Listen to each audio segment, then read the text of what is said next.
Hi students, आज हम लोग बात करेंगे यूनिफॉर्म सर्कुलर मोशन, यानी कि क्लास 9th का जो हम लोग का टॉपिक था, जो जेन्यून टॉपिक था यूनिफॉर्म सर्कुलर मोशन, वो आज हम लोग का स्टार्ट होने वाला है। देखो, इसके पहले हम लोग ऑलरेडी पढ़ चुके हैं, एक्सेलरेशन तक पढ़ लिए हैं, यानी कि जो एंगुलर वेरिएबल्स था सर्कुलर मोशन में, डिस्प्लेसमेंट, वेलोसिटी, एक्सेलरेशन, उसके बारे में हम लोग बहुत सारा मिस्ट्री को अनफोल्ड किए थे, समझे थे कि कैसे एंगुलर डिस्प्लेसमेंट क्या होता है, एंगुलर वेलोसिटी क्या होता है, एक्सेलरेशन क्या होता है। तो आई होप कि आप लोग रिवीजन कर लिए हो, क्योंकि अगर रिवीजन नहीं किए होगे तो समझ में नहीं आने वाला है, बिल्कुल इसके लिए श्योर रहो।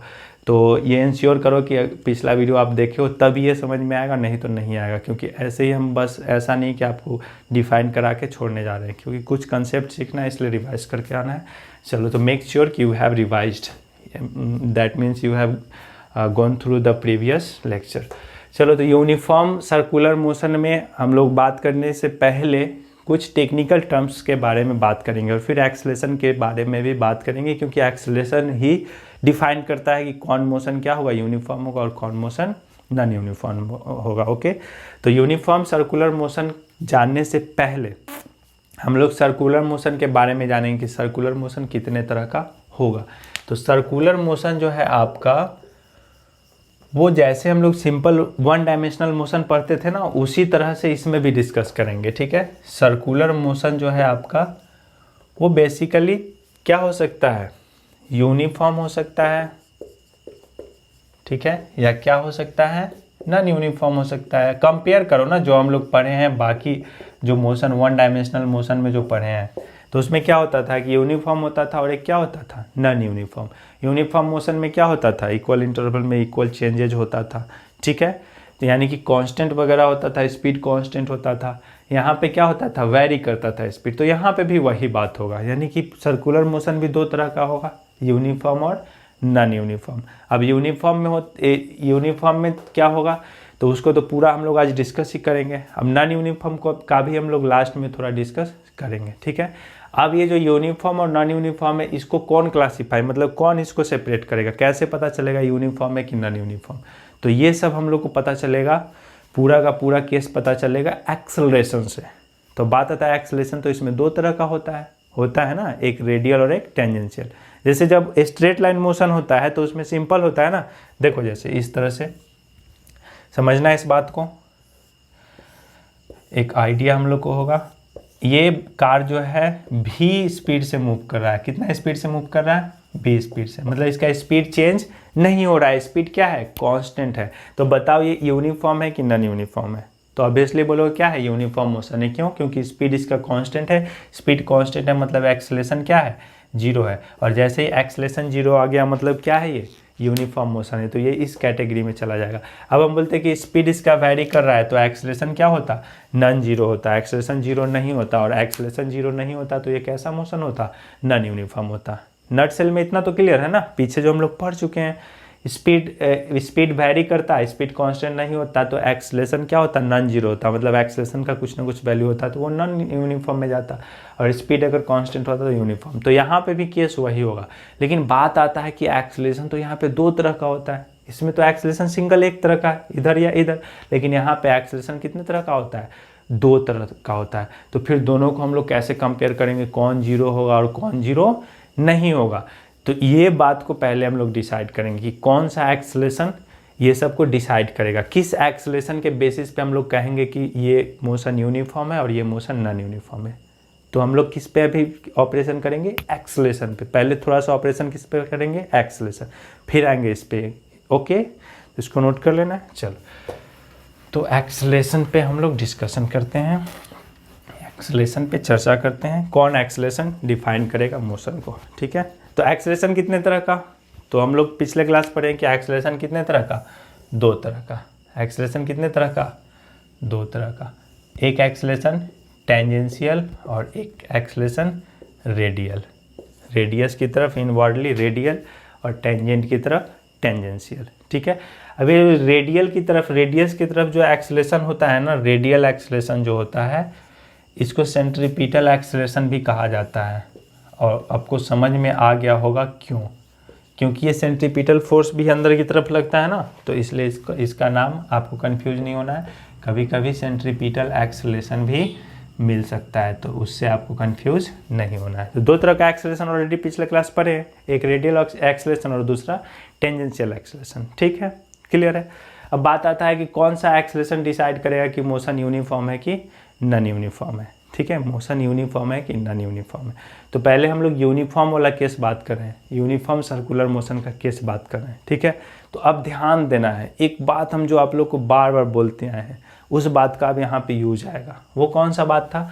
तो बात ये था, ध्यान से देखना है, नोट हम कराए थे आप लोग को, नोट ये कराए थे कि सेंट्रीपिटल फोर्स, ध्यान देना है, centripetal force is required for the circular motion. यानी कि सर्कुलर मोशन होने के लिए कौन सा फोर्स जरूरी है? Centripetal force. यानी कि सेंट्रीपिटल फोर्स अगर नहीं लगेगा तो सर्कुलर मोशन नहीं होगा।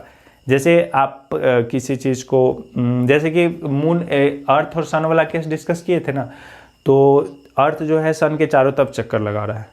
तो ये क्यों चक्कर लगा रहा है, सर्कुलर मोशन वो क्यों कर रहा है? तो क्योंकि हम लोग देखें कि सन क्या है, सन और अर्थ के बीच में क्या ग्रेविटेशनल फोर्स लग रहा है, और वही ग्रेविटेशनल फोर्स क्या, कौन सा फोर्स बन गया है? Centripetal force. तो अगर वो ग्रेविटेशनल फोर्स खत्म हो जाए तो क्या वो जो है अर्थ सन का चक्कर लगाएगा? नहीं, वो सीधे जहाँ जिस पॉइंट से होगा वहाँ से सीधे स्ट्रेट लाइन में मूव करते चला जाएगा स्पेस में। ठीक है, तो सेंट्रीपिटल फोर्स रिक्वायर्ड है, मतलब कि ये वाला जो फोर्स है अंदर की तरफ जो फोर्स लगता है वो फोर्स अगर नहीं रहा तो ये सर्कुलर मोशन पॉसिबल नहीं है। तो मतलब कहने का ये है कि जो सेंट्रीपिटल फोर्स जो है उसी की वजह से ना सेंट्रीपिटल एक्सेलरेशन आता है। जो सेंट्रीपिटल फोर्स है उसी की वजह से क्या आता है? Centripetal acceleration. मतलब मेरा कहने का मतलब ये है कि ये एक्सेलरेशन तो एकदम होना ही चाहिए, किसी भी ऑब्जेक्ट के पास ये एक्सेलरेशन होना चाहिए, तभी जाकर के वो सर्कुलर मोशन करेगा। तो मतलब कि सेंट्रीपिटल एक्सेलरेशन तो जीरो होना नहीं है, सेंट्रीपिटल एक्सेलरेशन जीरो नहीं होना है। ये जो सेंट्रीपिटल एक्सेलरेशन बोलो या क्या बोलो, रेडियल एक्सेलरेशन, तो ये जो है कभी भी जीरो नहीं होगा, can't be zero, can't be zero. मतलब इसको जीरो नहीं होना है, इसको जीरो नहीं होना है। तो जीरो कौन होगा भाई? जीरो किसको होना है? इसको होना है। अगर ये, तो अब बात जो है मेरा ये है कि अब जो है आपको एक ही एक्सेलरेशन पे डिसाइड करना है। जैसे मोशन वन डायमेंशनल मोशन में होता था ना, एक एक्सेलरेशन पे डिसाइड करते थे कि कार के पास एक्सेलरेशन है तो नॉन यूनिफॉर्म, और एक्सेलरेशन नहीं है तो यूनिफॉर्म। ठीक है, तो अब जो है सारा का सारा गेम कौन डिसाइड करेगा? ये वाला टेंजेंशियल एक्सेलरेशन। इसको आपको छेड़छाड़ नहीं करना है। ठीक है, क्योंकि ये होगा ही होगा, हर एक जगह होगा। तो इससे हम लोग को कोई मतलब नहीं है। मतलब किससे है? Tangential acceleration.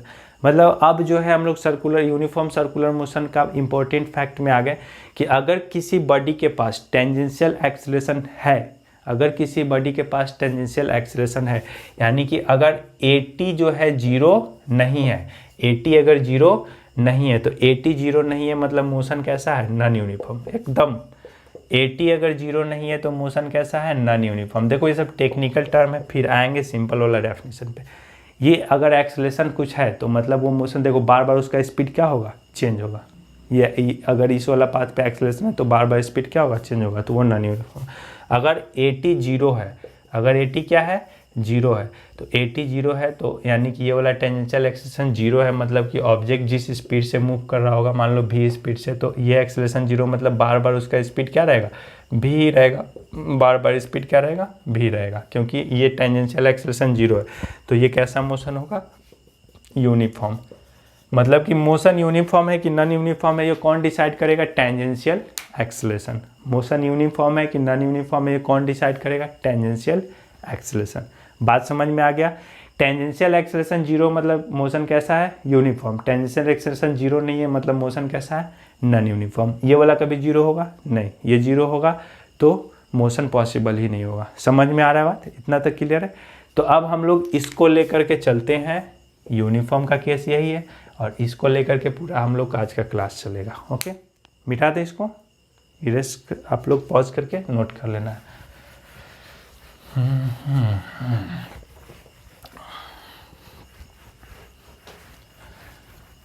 अब आ जाते हैं हम लोग यूनिफॉर्म सर्कुलर मोशन का कंडीशन। यूनिफॉर्म सर्कुलर मोशन का कंडीशन, कोई ऑब्जेक्ट यूनिफॉर्म सर्कुलर मोशन कर रहा है तो उसका क्या क्या कंडीशन है? तो कोई ऑब्जेक्ट यूनिफॉर्म सर्कुलर मोशन कर रहा है, मान लो रेडियस आर है, मान लो यहाँ पे स्पीड क्या है इसका, v है, स्पीड क्या है, v है, तो हमेशा ये किस स्पीड से मूव करेगा, v से। यूनिफॉर्म का मतलब ये नहीं, स्पीड चेंज नहीं होना चाहिए। और यहाँ पे भी रहेगा तो स्पीड क्या रहेगा इसका, v, यहाँ पे भी रहेगा तो स्पीड क्या रहेगा, v, यानी कि स्पीड शुड बी कांस्टेंट। अब कभी गलती से वेलोसिटी नहीं बोलना है। क्या वेलोसिटी कांस्टेंट हो सकता है, फर्स्ट क्लास में ही हम लोग डिस्कस किए हैं, velocity can never be constant on a circular path. Circular path पे कभी वेलोसिटी कांस्टेंट नहीं हो सकता है, क्योंकि बार बार डायरेक्शन क्या हो रहा है, चेंज हो रहा है। कोई भी बॉडी सर्कुलर पाथ पे इनफाइनाइट मेनी टाइम्स अपना डायरेक्शन को चेंज करता है, हर एक पॉइंट पे डायरेक्शन चेंज हो रहा है, तो वेलोसिटी कांट बी कांस्टेंट। तो कांस्टेंट क्या होगा, स्पीड, v, मतलब कि मान लो कि v कितना है, 10 मीटर पर सेकेंड, तो हमेशा कितना, 10 मीटर पर सेकेंड, 10 मीटर पर सेकेंड, 10 मीटर पर सेकेंड। तो अगर स्पीड कांस्टेंट है, अगर स्पीड कांस्टेंट है, मतलब ये मोशन कैसा है, यूनिफॉर्म सर्कुलर मोशन है, यूनिफॉर्म सर्कुलर मोशन है, ठीक है। स्पीड क्या है, कांस्टेंट है। स्पीड कांस्टेंट है मतलब इसका मतलब क्या है, इसका मतलब ये है कि टेंजेंशियल एक्सेलरेशन क्या है इस केस में, 0 है। बोलो ये बात समझ में आया कि नहीं, टेंजेंशियल एक्सेलरेशन क्या है, 0 है, ठीक है। तो ये है आपका यूनिफॉर्म सर्कुलर मोशन, यानी कि यूनिफॉर्म सर्कुलर मोशन में स्पीड कांस्टेंट होगा तो उसका टेंजेंशियल एक्सेलरेशन क्या होगा, 0। अब एक बात बताओ कि ये तो यूनिफॉर्म सर्कुलर मोशन है, क्या है, यूनिफॉर्म सर्कुलर मोशन, मतलब कि इसमें क्या हुआ, स्पीड इज कांस्टेंट, स्पीड क्या है, कांस्टेंट है। अब आपको क्या दिमाग में क्वेश्चन नहीं आता होगा जब आप पढ़े होंगे बुक में कि every circular motion is accelerated circular motion, पढ़े थे ना कि हर एक सर्कुलर मोशन क्या होता है, एक्सेलरेटेड। हम भी स्टार्टिंग में बताए थे कि हर एक सर्कुलर मोशन क्या होता है, एक्सेलरेटेड होता है। और अभी हम यहाँ आपको बोल रहे हैं कि स्पीड क्या है इसका, कांस्टेंट है, तभी तो ये यूनिफॉर्म है ना। स्पीड कांस्टेंट है तो भाई एक्सेलरेशन क्या होगा, 0 होगा। तो क्या ये एक्सेलरेटेड मोशन है, क्या ये एक्सेलरेटेड मोशन है, बोलो यस और नो, पॉज करो और सोचो और बोलो कि क्या ये जो मोशन है वो एक्सेलरेटेड मोशन है कि नहीं। चलो सोच लिया आप लोग, अब बताओ क्या ये एक्सेलरेटेड है कि नहीं। तो आंसर आएगा हाँ ये है एक्सेलरेटेड। वो कैसे है, तो यहाँ का ना एक्सेलरेशन 0 है, लेकिन क्या ये एक्सेलरेशन 0 होगा, रेडियल एक्सेलरेशन 0 होगा, नहीं, रेडियल एक्सेलरेशन तो 0 कभी होना नहीं है, रेडियल एक्सेलरेशन 0 नहीं होगा। यानी कि ये मोशन कैसा है, एक्सेलरेटेड मोशन है, ठीक है। अब बात आता है कि रेडियल एक्सेलरेशन का वैल्यू क्या होगा, रेडियल एक्सेलरेशन का वैल्यू क्या होगा। पहले ये बात समझ में आई, यूनिफॉर्म, यानी कि अब जो है हम लोग डिफाइन कर लेते थोड़ा, तब सिंपल हो जाएगा, ठीक है। स्पीड शुड बी कांस्टेंट, और एक और टर्म लिख लेते हैं, टेंजेंशियल एक्सेलरेशन शुड बी 0, ठीक है। रेडियल एक्सेलरेशन 0 होगा क्या, नहीं होगा। रेडियल एक्सेलरेशन क्या होगा, ये फिक्स होगा। रेडियल एक्सेलरेशन का मैग्नीट्यूड जो होगा वो क्या होगा, फिक्स होगा, उसको डिस्कस करेंगे हम लोग। ये दो कंडीशन है आपका क्या चीज़ का, यूनिफॉर्म सर्कुलर मोशन का। यानी कि अगर डिफाइन करना चाहे तो इस तरह से कर सकते हैं, when an object, when body, या एन ऑब्जेक्ट ही कर देते हैं, an object moves with a constant बोलो क्या है, वेलोसिटी की स्पीड, ठीक है, constant speed on a circular path. Circular path पे कैसा स्पीड से मूव करना है, constant speed. Then the object is said to have uniform circular motion, UCM, short में लिख दिए UCM, uniform circular motion. Speed constant होगा तो ऑटोमेटिकली एक्सेलरेशन क्या होगा, 0 होगा, रेडियल एक्सेलरेशन। तो वो कैसा मोशन होगा, यूनिफॉर्म सर्कुलर मोशन। ये था सिंपल केस आपका, ठीक है, ये सिंपल केस था। अब बात आता है ना कि इसके बारे में थोड़ा हम लोग रिसर्च कर लेते हैं कि ये चलो ये 0 हो गया, ये स्पीड कांस्टेंट हो गया, ठीक है। ये रेडियल एक्सेलरेशन क्या है, मतलब इसका वैल्यू वगैरह कुछ तो होगा ना, फिक्स है क्या है, नहीं है, ठीक है। तो एक यहाँ तक क्लियर है आपको, उसको नोट करना है। अब हम लोग टॉक करते हैं रेडियल एक्सेलरेशन के बारे में, थोड़ा सा इसको देख लेते हैं, रेडियल एक्सेलरेशन है क्या। तो देखो रेडियल एक्सेलरेशन का आपको ना वैल्यू आप निकाल सकते हो रेडियल एक्सेलरेशन का, किसके टर्म में, स्पीड के टर्म में। इसका स्पीड क्या है, v है। तो रेडियल एक्सेलरेशन जो होता है उसका स्पीड होता है v² बाई r, ठीक है, v² आर। आपको वैल्यू बस ऐसे ही याद रख लेना है, यानी कि radial acceleration a r equal to, देखो टेंजेंशियल एक्सेलरेशन तो यहाँ पे 0 है, तो रेडियल एक्सेलरेशन का वैल्यू क्या हो जाएगा, फिक्स हो जाएगा। देखो इसका मैग्नीट्यूड क्या है, फिक्स है, v² आर। v तो चेंज होना नहीं है और रेडियस चेंज होना ही नहीं है। मतलब कि इस केस में जो यूनिफॉर्म सर्कुलर मोशन है, इस केस में आपका जो रेडियल एक्सेलरेशन है वो क्या है, कांस्टेंट है, फिक्स है, v फिक्स आर फिक्स। तो रेडियल एक्सेलरेशन का मैग्नीट्यूड जो है वो क्या है, फिक्स है। Mod of radial acceleration, mod मतलब मैग्नीट्यूड, यानी कि मैग्नीट्यूड मतलब कि अगर 10 मीटर पर सेकेंड स्क्वायर है तो 10 मीटर पर सेकेंड स्क्वायर से ही ये रहेगा, ठीक है। Magnitude of radial acceleration is fixed, ठीक है, वो फिक्स्ड है, कांस्टेंट है, वो चेंज नहीं होना। तो उसको हम लोग निकालेंगे कैसे, तो radial acceleration equal to v² r, या एक और आप ओमेगा के टर्म में लिख सकते हो, ω² आर। ये दोनों आप याद कर सकते हो। अगर नहीं भी याद रहता है तो कोई दिक्कत नहीं है, मेरा बस यही मोटिव था, एक बार हम आप लोग को इन सब चीज़ों से अवगत करा दें ताकि आपको ज़्यादा अच्छा फील आ जाए, ठीक है। तो ये था एक्सेलरेशन के बारे में। आपको समझ में आया कि कैसे एक्सेलरेशन डिसाइड करेगा। एक्सेलरेशन से ही डिसाइड होगा कि कोई मोशन क्या है, यूनिफॉर्म सर्कुलर मोशन है कि नॉन यूनिफॉर्म। वो कौन डिसाइड करेगा, तो वो डिसाइड करेगा टेंजेंशियल। टेंजेंशियल एक्सेलरेशन अगर 0 तो मोशन कैसा है, यूनिफॉर्म। टेंजेंशियल एक्सेलरेशन अगर नॉन 0 है तो मोशन कैसा है, नॉन यूनिफॉर्म। फिर देखिए रेडियल एक्सेलरेशन का वैल्यू फिक्स होता है, v² आर से आप कैलकुलेट कर सकते हो। v समझ में आ रहा है ना, स्पीड। जैसे मान लो ना कि रहे कि 10 मीटर पर सेकेंड से ही मूव कर रहा है और रेडियस कितना है, रेडियस मान लो इसमें दे दे कि रेडियस है 5, मान लो कि मीटर में ले लेते हैं 0.2 मीटर। तो आप क्या बता सकते हो, इसका रेडियल एक्सेलरेशन कितना होगा, बता सकते हो, सिंपली बता सकते हो रेडियल एक्सेलरेशन कितना होगा। तो रेडियल एक्सेलरेशन इक्वल टू क्या होता है, v² आर। तो v कितना, तो v है 10, यानी कि 10 का स्क्वायर अपॉन आर, तो r है 0.2, मतलब कितना हो जाएगा 100/0.2। तो ये 10 ऊपर 1000/2 यानी कि 500 मीटर पर सेकेंड। काफ़ी हाई इसका एक्सेलरेशन है, 500 मीटर पर सेकेंड, 500 ही हुआ ना, ये 10 ऊपर जाएगा 1000/2, ये 500, ठीक है। तो ये काफ़ी क्या होगा, हाई एक्सेलरेशन होगा, ठीक। तो ये था रेडियल एक्सेलरेशन कैलकुलेट करने का, बहुत ही सिंपल है। तो ये हम लोग का एक एक्सेलरेशन का कंसेप्ट देखें, ठीक है। और यही था हम लोग का uniform circular motion. Uniform circular motion में तो कुछ था नहीं, speed should be constant and tangential acceleration should be 0, और डिफाइन करने का थोड़ा बहुत हम लोग कर ही लिए, ठीक। ओके, यहाँ तक क्लियर है, गॉट इट। ओके, मिटाते हैं, चलो पॉज करके आप लोग को नोट कर लेना है।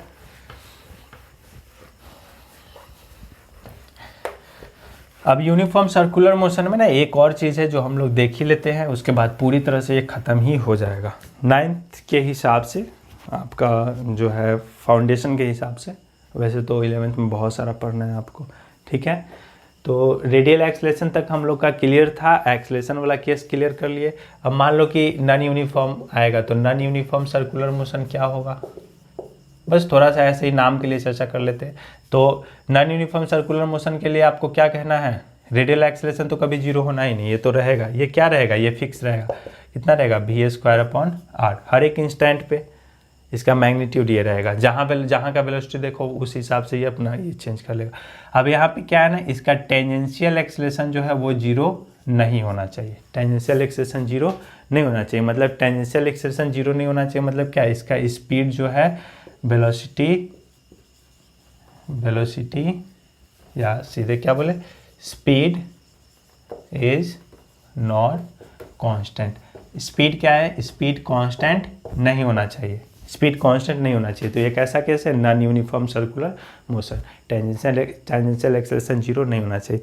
अब इसमें भी 2 कैटेगरी आ जाएगा, एक हुआ कि जब स्पीड बढ़ेगा तब, और एक हुआ कि जब स्पीड घटेगा तब। जैसे हम लोग का होता था एक्सेलरेशन वाला में 2 केस होता था ना, एक स्पीड बढ़ता था और एक स्पीड घटता था 1 डायमेंशनल में। तो यहाँ पे भी वही होगा, एक जो होगा यूनिफॉर्मली एक्सेलरेटेड मोशन होगा, मतलब कि उसमें स्पीड इंक्रीज करेगा, और एक में क्या होगा, स्पीड डिक्रीज करेगा, ठीक है। तो वो सब चीज़ हम लोग को डिस्कस नहीं करना है, इतना इनफ है, आप इतना नोट कर लो इसको। इसमें आपको पता चल गया। तो इसमें अब दोनों एक्सेलरेशन एक्टिव है। इसमें क्या डिफरेंस है, इसमें यूनिफॉर्म और नॉन यूनिफॉर्म में क्या डिफरेंस है, यूनिफॉर्म में ये वाला एक्सेलरेशन एक्टिव नहीं था, 0 था। इसमें दोनों एक्सेलरेशन क्या है, एक्टिव है। तो इसको फिर वेक्टर वगैरह से पढ़ोगे, इन दोनों का मैग्नीट्यूड कुछ ऐसा इस डायरेक्शन में होगा। दोनों का अगर ओवरऑल एक्सेलरेशन निकालना चाहोगे, ओवरऑल एक्सेलरेशन इन दोनों के बदले, तो वो होगा ओवरऑल एक्सेलरेशन इन दोनों के स्क्वायर के बराबर होगा, ए रेडियल का स्क्वायर प्लस ए टेंजेंशियल का स्क्वायर। इस तरह से ओवरऑल एक्सेलरेशन निकाला जाएगा। ये सब नहीं भी समझ में आता है तो कोई दिक्कत नहीं। ओके, तो ये था नॉन यूनिफॉर्म का केस। अब कुछ इंपॉर्टेंट केस है जो हम लोग देखते हैं, वो इम्पोर्टेंट है यूनिफॉर्म के लिए। Uniform acceleration, uniform circular motion में कुछ इंपॉर्टेंट पॉइंट है। जैसे मोशन हम लोग पढ़े ना, तो मोशन पढ़े तो इक्वेशंस ऑफ मोशन पढ़े हैं, इक्वेशंस ऑफ मोशन पढ़े हैं। तो यहाँ पे हम लोग को equations of uniform circular motion पढ़ना है, इसी का इक्वेशन पढ़ना है, equations of uniform circular motion. एकदम उसी तरह है, बस 2 मिनट में क्लियर हो जाएगा। यूनिफॉर्म सर्कुलर मोशन ये कब होता था? जब एक्सेलरेशन कैसा होता था? यूनिफॉर्म होता था। एक्सेलरेशन कैसा होता था? यूनिफॉर्म। तो देखो यूनिफॉर्म सर्कुलर मोशन में भी हम लोग बात किए हैं, तो उसमें भी देखो एक्सेलरेशन कैसा था? यूनिफॉर्म। एक था कि ये वाला एक्सेलरेशन, टेंजेंशियल एक्सेलरेशन क्या हो जाता था? 0। तो सारा का सारा एक्सेलरेशन कौन बचा? रेडियल एक्सेलरेशन, मान लो स्पीड भी था। और इसमें हम बताएं कि रेडियल एक्सेलरेशन का वैल्यू कितना है? v²/r। ये मैग्नीट्यूड चेंज होता नहीं है। तो एक तरह से जो ये जो एक्सेलरेशन है, कैसा एक्सेलरेशन? यूनिफॉर्म है, कांस्टेंट एक्सेलरेशन है। कैसा एक्सेलरेशन है? कांस्टेंट है। एक्सेलरेशन कैसा है? कांस्टेंट। और कांस्टेंट एक्सेलरेशन के लिए हम लोग इक्वेशन ऑफ मोशन पढ़ सकते हैं, ठीक है। तो इसलिए इसके लिए हम लोग इक्वेशन ऑफ मोशन लिख रहे हैं, इसके लिए इक्वेशन ऑफ मोशन। तो ये कोई नया नहीं आएगा, ये कोई नया नहीं आएगा। जो हम लोग इक्वेशन ऑफ मोशन पढ़े हैं उसी में से इसको कर लेंगे, ठीक है। मतलब क्या क्या हम लोग पढ़े इक्वेशन ऑफ मोशन में? तो इक्वेशन ऑफ मोशन में 3 हम लोग पढ़े थे, v = u + at, ठीक है। फिर क्या पढ़े थे? s = ut + ½ at²। फिर पढ़े थे v² = u² + 2as। ये 3 पढ़े थे, v = u + at, s = ut + ½ at² and v² = u² + 2as, ठीक है। अब इसको हम लोग सर्कुलर मोशन में कैसे अप्लाई करेंगे? ये तो लीनियर वाला टाइप का है। सर्कुलर मोशन में तो बस ये सब जो है टर्म है ना, उन सबको, जैसे v क्या है यहाँ पे, v क्या है? तो v है आपका final velocity, final velocity, velocity है। तो वेलोसिटी के लिए हम लोग सर्कुलर मोशन में क्या यूज कर रहे हैं? तो सर्कुलर मोशन में हम लोग यूज कर रहे हैं ओमेगा, ओमेगा ना। तो सर्कुलर मोशन में क्या यूज कर रहे हैं? ओमेगा। तो v को क्या चीज़ से रिप्लेस कर देंगे? ओमेगा से, ओके। v को रिप्लेस कर देंगे ओमेगा से। फिर u क्या है? तो u जो है आपका वो क्या है? तो u है इनिशियल वेलोसिटी, इनिशियल वेलोसिटी। अब इनिशियल वेलोसिटी u है, तो यहाँ पे ना ये u के लिए बदले हम लोग लिख देंगे ω0। u के बदले इनिशियल वेलोसिटी के लिए क्या यूज करेंगे? ω0। यहाँ पे भी इनिशियल वेलोसिटी कुछ ना कुछ होगा। देखो v को ट्रांसफॉर्म करिए ओमेगा से, u को कर दिए ω0 से, ठीक है। उसके बाद और क्या है? s को देखते हैं, s क्या है? तो इसको आप लोग नोट कर लो, इसको नोट कर लो, इसको हम मिटाते हैं। s, तो s आपका क्या है? तो s है डिस्प्लेसमेंट, s है डिस्टेंस या डिस्प्लेसमेंट। तो s को क्या चीज़ से चेंज करना है? आपको ऑलरेडी पता है। s को क्या चीज़ से चेंज करना है? थीटा से। s को क्या चीज़ से चेंज करना है? थीटा। यही ना डिस्प्लेसमेंट हम लोग का थीटा में ही होता था ना, तो s को चेंज करना है थीटा से, ठीक है। उसके बाद और क्या है? एक्सेलरेशन। एक्सेलरेशन a, हाँ अब एक्सेलरेशन का बहुत ही हम लोग का एक छूट गया। एक्सेलरेशन का सिंबल अल्फा यूज करेंगे, जो हम बताना भूल गए। एक्सेलरेशन का सिंबल क्या है? देखो एक्सेलरेशन के रिगार्डिंग 1-2 टर्म भूल गए थे, उसको देख लेना है, तब यहाँ पे आते हैं। एक्सेलरेशन जो होता था, एंगुलर एक्सेलरेशन जो होता था, एंगुलर एक्सेलरेशन देख लो यहाँ पे, एंगुलर एक्सेलरेशन। तो एंगुलर एक्सेलरेशन का सिंबल सबसे पहले आपको क्या यूज करना है? अल्फा। एंगुलर एक्सेलरेशन का सिंबल क्या यूज करना है? अल्फा। अब मैथमेटिकली हम आप लोग का शायद बताना भूल गए थे कि एंगुलर एक्सेलरेशन अल्फा = क्या होगा? तो ω/t। ओमेगा क्या है? Velocity by time. मतलब एक्सेलरेशन = क्या होता है? Change in velocity by time, change in velocity by time, यही ना होता है, चेंज इन। अब एंगुलर एक्सेलरेशन है इसलिए change in angular velocity upon क्या? टाइम। अब अल्फा इक्वल टू क्या, एंगुलर वेलोसिटी में चेंज ओमेगा और बाई टाइम टी। तो ये आपको याद रखना है, alpha equal to omega by t. और अल्फा क्या है, एंगुलर एक्सेलरेशन का सिंबल है। सिंपल एक्सेलरेशन रहता है लीनियर तो क्या होता है ए, ठीक है। ओके, तो इसको मिटाते हैं, इसको आप साइड में नोट कर लोगे क्योंकि ये पहले ही होना चाहिए था जो मिस हो गया, ठीक है। तो अभी आप इसको नोट कर लोगे, फिर एडजस्ट कर लोगे। इरेज करते हैं इसको। अब आते हैं इसमें, तो एक्सेलरेशन के लिए क्या यूज करेंगे हम लोग, यहाँ पे ए है, ए क्या है, एक्सेलरेशन है, लेकिन हम लोग ए को क्या चीज़ से ट्रांसफॉर्म कर देंगे, अल्फा से। तो अब आपको समझ में आया, भी को ओमेगा से करना है, यू को ओमेगा नॉट से, एस को थीटा से और ए को अल्फा से। अब इन तीनों इक्वेशन को ट्रांसफॉर्म कर देते हैं, नया कुछ करना नहीं है।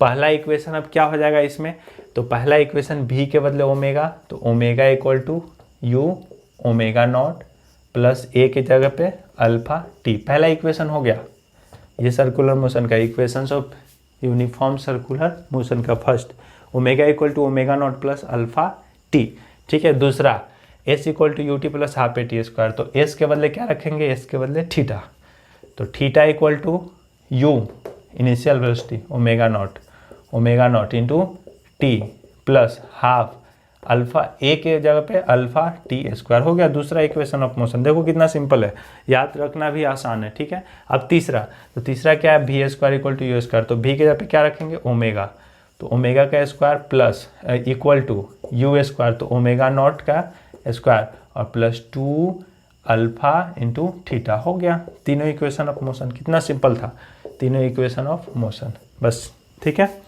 तो ये था हम लोग का यूनिफॉर्म सर्कुलर मोशन, जिसमें हम लोग इक्वेशन ऑफ मोशन भी देख लिए। और इसमें कुछ नहीं है, रिलेट हम कर दिए ताकि आपको याद करना आसान रहे। फिर अब ये सब डिराइव करना, ये सब तो अभी सिलेबस से काफ़ी दूर चला जाएगा, तो वो सब सोचना नहीं है बहुत ही सिंपल। बस आपको ऐसे ही ये सब टर्म जाने हुए रहोगे ना, तो you will feel that you know something, तो वो थोड़ा समथिंग वाला फीलिंग अच्छा लगता है, ठीक है। तो ये सब हो गया आपका तीनों इक्वेशन ऑफ मोशन। तो इसके साथ हम लोग का मोशन का पूरा सीरीज खत्म हुआ, यानी कि फर्स्ट चैप्टर हम लोग का खत्म हुआ और यूनिफॉर्म सर्कुलर मोशन खत्म हुआ। ओके, अब आपको करना क्या है, हमको लगता है कि टोटल मोशन में 16 वीडियोस हो चुका, 16 लेक्चर हो चुका, 16 कोई कम नहीं होता है। अब आपको पूरा का पूरा रिवाइज कर जाना है, स्टार्टिंग से 1 से लेकर 16 तक रिवाइज करना है। फिर आपको हम क्वेश्चंस देंगे, उसको सॉल्व करना है, और इसको रिवाइज करके रखोगे तब जा कर के आपको मज़ा आएगा न्यूटन्स लॉज ऑफ मोशन, यानी कि force and laws of motion next आपका अपकमिंग चैप्टर है। तो उसमें मज़ा तभी आएगा ना जब आपको ये पूरा रिवीजन रहेगा। और ये बात मान लो, अगर आप रिवाइज करके रखते हो तो उसमें बहुत मज़ा आने वाला है न्यूटन्स लॉज ऑफ मोशन में, ठीक है। तो हम यही कहेंगे कि आप लोग रिवीजन करके रखो ताकि और अच्छा स्टैंडर्ड लेवल से हम लोग उस चैप्टर को पढ़ सके। Okay, bye.